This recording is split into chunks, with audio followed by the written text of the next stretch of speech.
Hey everybody, this is Jeff Cooper with the Daily Market Report coming to you midday on Wednesday, January 23rd. This morning's report, which is on the T3 live blog, so please check it out.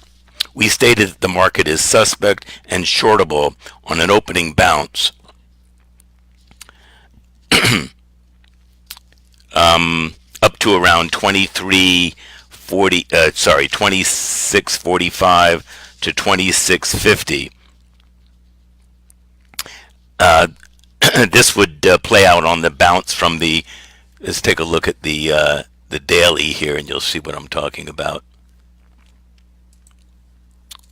Okay. So I want to drill down.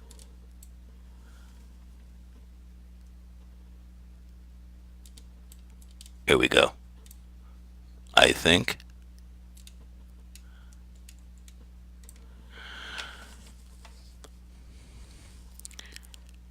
Okay, so here's the 50-day moving average, this blue line here, and we pulled back to it yesterday, and you can see that if I could try to pull this, there we go. There we go. Okay, so you can see that since the move up from December 24th, 26th, there have only been two consecutive lower daily lows, and that is my +1, -2, satisfies my +1, -2 buy method. That occurs when the 3-day chart is pointing up for the +1. Here you can see the 3-day chart is pointing up. Why? Because you had three consecutive higher daily highs. The next time that you get two consecutive lower daily lows for the -2 part of the equation, you are in the +1, -2 buy position. And of course the market gapped up and exploded the next day on January 4th.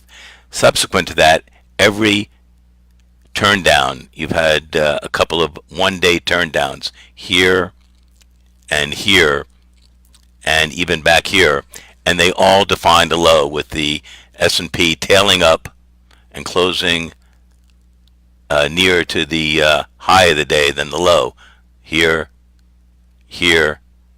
and here it closed right on the high of the day, right up here. So yesterday traded below the prior day's low, and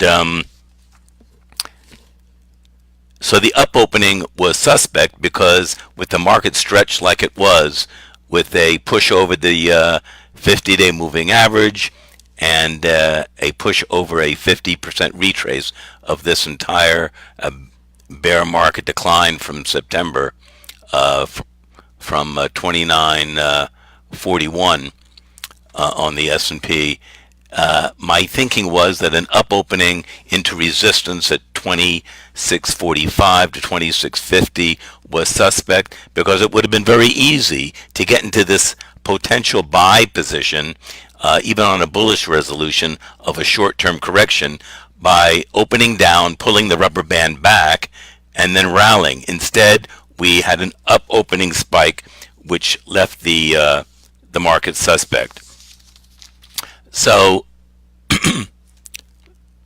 let's take a look at the 10-minute, and you can see why I thought that 2650-ish level would be important. Yesterday, from Thursday and or Friday and Monday, we got an island top, because you gapped up here and you gapped down yesterday and rallied right back in close to that gap window. Bearishly today, the S&P rolled over from an opening spike high and offset the opening gap. At the same time, you have an opening range break right here, because this bar broke below the first half hour's range.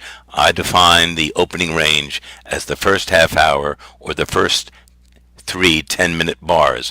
So this break here triggered an opening range break, and you got follow through, which offset the gap. That's the bearish event. And notice that this offsetting the gap played out with a large range outside down bar. Remember, this is a 10-minute chart. And that perpetuated trade below yesterday's low. And now so you've got an inflection point here. Bearishly, the S&P offset the gap. So the expectation is lower prices. However, remember that on the dailies, go back there for 1 second so you can see what I mean. Now we have 2 consecutive lower daily lows, just like you had on January 3rd. If the market is extremely bullish and the trend is strongly up, then that should get traction and define a turn up. However, the big picture is that we had a first leg of a bear market down, and that this is a secondary rally back to key resistance, this trend line off the highs, and this trend line that goes all the way back to January, February 2018. So there's a confluence of resistance right in here. My thinking is that we're going to have more work to do, a measured move. Go back to the, well, before we do that. So you've got this inflection point where you have the 2 lower lows on the dailies for that +1 -2 daily buy setup, but at the same time you have offset this morning's gap. So we're getting a bounce from the lows of the day. If you can see it from the 10-minute here, we're getting a bounce from the lows of the day, and my expectation would, if you bounce all the way back up to this congestion where you have a on the 10-minute, we have the 20, the 50, and the 200 period on the 10-minute converging, that will be a great short setup with a stop. Knifing through the prior day's lows here, if we extend, may perpetuate and elicit a move back to this level. But notice how this ties to the gap. So I think this is going to be substantial resistance, with the market probably getting rejected. Now, a measured move from this move down from yesterday and from this morning's pivot high, tied to, let's pull this back a little, tied to a pullback to 25.90ish, okay, right in here. So this would be a measured move down to 25.90.95. This is your first leg down, counter trend.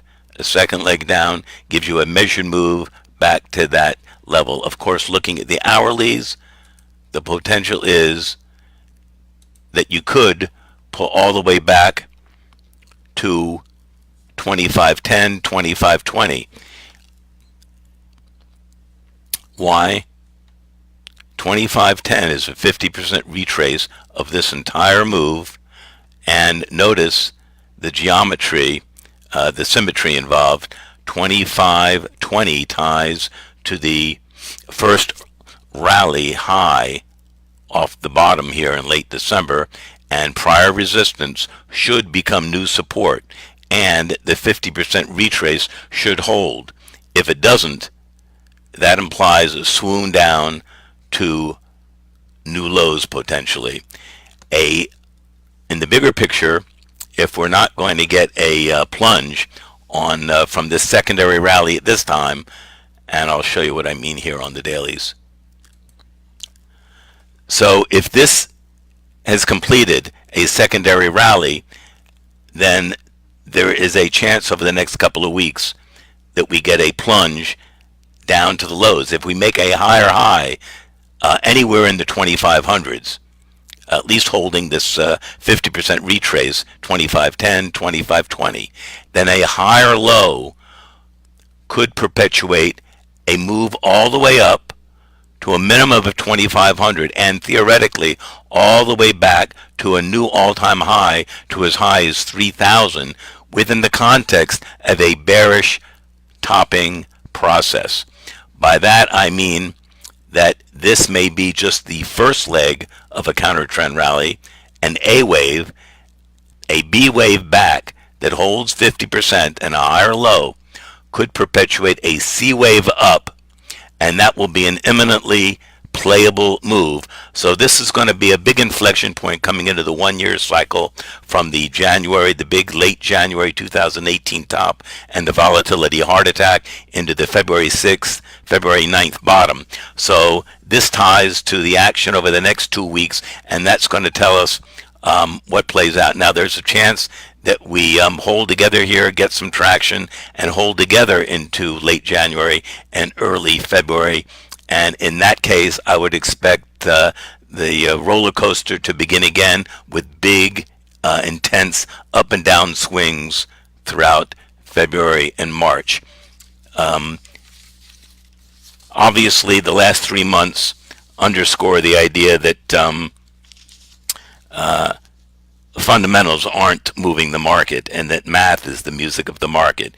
If you're not trading the underlying innate geometry of the market, I don't know what you are trading, but fundamentals certainly aren't going to get you where you need to be. So if you like this video and you found it helpful, please click on like and click on the link on the video to see the offer for a free book, my hit and run trading, classic best-selling hit and run trading, and a video and a trial for 1 month to my nightly and morning report. That's it for now. Appreciate your time. Thanks for listening.